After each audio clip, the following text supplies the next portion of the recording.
Jimmy Butler, he's at it again in Philadelphia, which is not hard to believe. And when anyone is doing anything in the NBA, that means Woj is here to tell us more. Woj, it's been exactly 53 days since the Sixers traded for him. You and Ramona have been reporting all day that things are not peaceful in Philly. What's going on?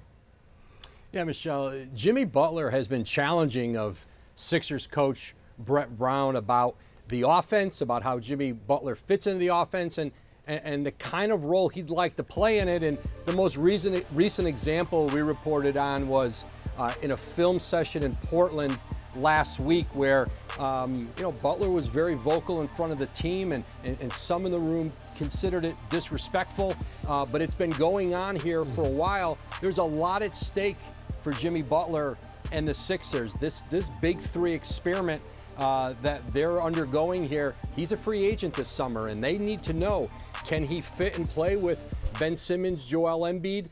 Can Brett Brown coach these three together? Can they make this work?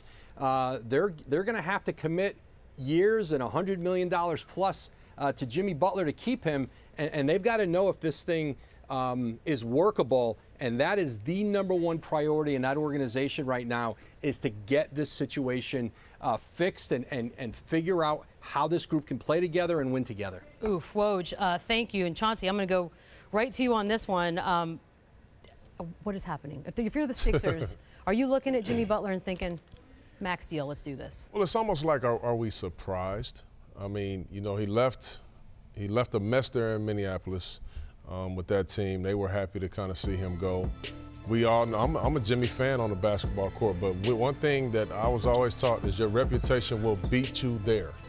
And that's what's happened, and he's a little critical of, but they're the fourth best team in the Eastern Conference right now, still filling each other out, learning to get to know each other. But as Woj just said, if they want to keep him, it's going to cost him a max deal. Yeah, he's absolutely a max player. I mean, when you look across the league and you see the other guys that get the money, the max money, he's right there with them.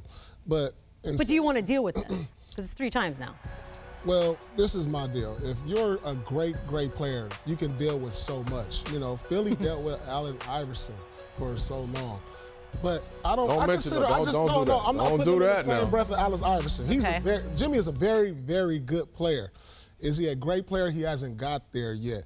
And so it's a tough situation, especially when you trade for him and you give up your assets, and now he's a free agent. So you're kind of... He has the leverage, too. He has leverage. He has leverage right now. And by all means, you want to keep him.